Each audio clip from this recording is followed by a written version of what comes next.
Bisnis dan politik menjadi dua hal yang saling terkait di Amerika. Saat ini proses pemilihan presiden sudah berjalan dengan fase pemungutan suara. Namun ada cerita menarik pada masa kampanye. Penjualan atribut calon presiden menjadi salah satu aktivitas bisnis yang berjalan. Menariknya di California, perbedaan pilihan tidak menghalangi outlet penjualan atribut kampanye untuk hadir secara berdampingan. Penjualan atribut Partai Demokrat berdampingan dengan Partai Republik yang kini bersaing untuk meraih kursi Gedung Putih.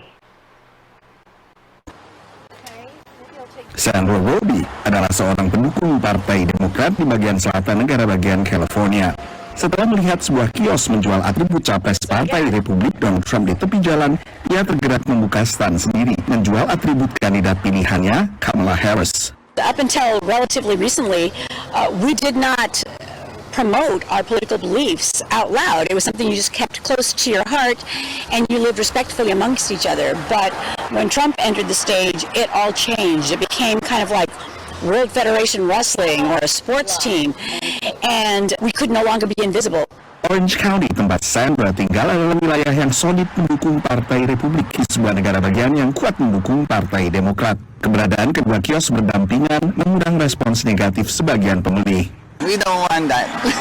Orange County is supposed to be Republican, you know, and side by side is, you know, And maybe another corner, separate.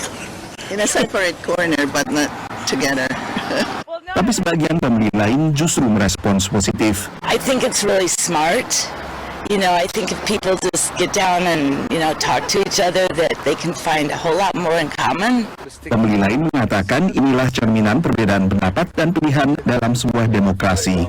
This is the freedom that I speak out my mind and I tell what I believe in. I follow the, the democracy regulations in this country. In the meantime, the other party can do as well.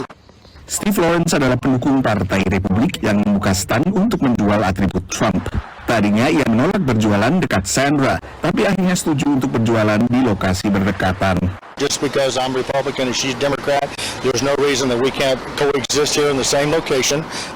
We have different feelings, different opinions about things. Certainly people wear their emotions on their sleeves, but we don't need to have hate that comes into the political views of both parties. We can coexist without having to be so meanful about it.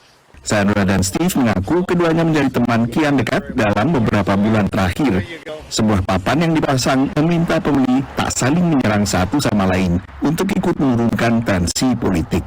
Menurut perusahaan e-commerce OmniSend, penjualan atribut-atribut pemilu mendatangkan pemasukan ratusan juta dolar bagi para retail di luar atribut resmi yang dijual oleh tim kampanye masing-masing calon presiden.